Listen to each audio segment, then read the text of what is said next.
ಒಗಟಾಗಾದ್ರೂ ಸರಿ, ದಯವಿಟ್ಟು ಹೇಳಿ. ನಾನು ಅರ್ಥ ಮಾಡ್ಕೋತೀನಿ. ನಿಮಗೆ ಗೊತ್ತಿರೋ ಸತ್ಯನ ಹೇಳಿ. ನಾನು ಯಾರು, ನೀವ್ಯಾರು? ನಾನು ಯಾಕೆ ನಿಮ್ಗೆ ಮತ್ತೆ ದುರ್ಗಂಗ್ ಮಾತ್ರ ಕಾಣಿಸ್ತೀನಿ?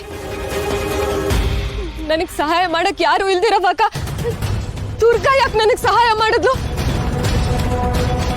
ಎಲ್ಲ ಗೊತ್ತಿರೋರ್ ಹಾಗೆ ನೀವ್ ಹೇಗೆ ನನ್ ಸಹಾಯಕ್ಕೆ ಬರ್ತೀರಾ? ದುರ್ಗಂಗೆ ಆ ಲಾಲಿ ಹಾಡು ಹೇಗ್ ಗೊತ್ತು? ಚಿಕ್ಕ ವಯಸ್ಸಿನಿಂದ ಆ ಹಾಡು ಒಂದೇ ನನಗ್ ನೆನ್ಪಲ್ಲಿರೋದು. ಅದೇ ಹಾಡು ದುರ್ಗಂಗ್ ಹೆಂಗ್ ಗೊತ್ತಿರಕ್ ಸಾಧ್ಯ?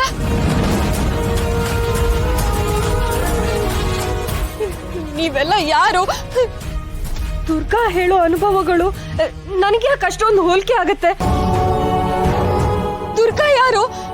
ದುರ್ಗಾ ಯಾರು ಅಂತ ನನಗೆ ಗೊತ್ತಾ?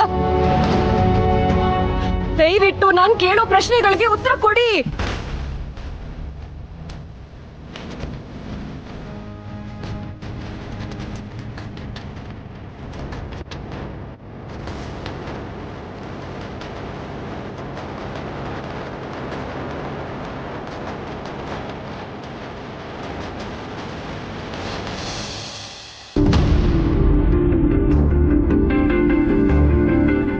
ಹಿತಾ, ನಿಂಗೊಂದು ಟಾಸ್ಕ್ ಇದೆ.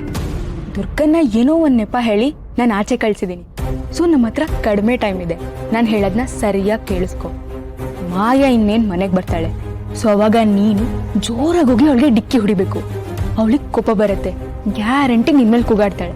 ಸೊ ನಾನು ಅವಾಗ ಅಣ್ಣನ ಏನೋ ಒಂದು ನೆಪ ಹೇಳಿ ನಾನು ಇಲ್ಲಿಗೆ ಕರ್ಕೊಂಡು ಬರ್ತೀನಿ. ಆವಾಗ ಮಾಯಾ ನಿನ್ಮೇಲೆ ಕೂಗಾಡ್ತಿರೋದನ್ನ ನೋಡಿ ಅಣ್ಣಂಗೆ ಕೋಪ ಬರುತ್ತೆ. ಏನಂತೀಯಾ? ಶಾನಿ, ನೀನು ಹೋಗು.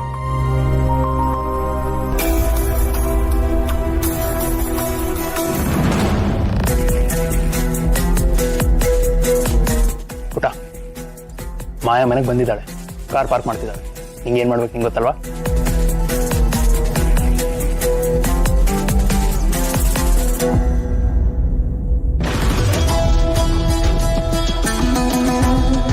Shanvi, you are such a fool. ನೀನು ನಿಜವಾಗ್ಲೂ ನನ್ನ ಟೇಸ್ಟಿಗೆ ಮ್ಯಾಚೇ ಆಗಲ್ಲ.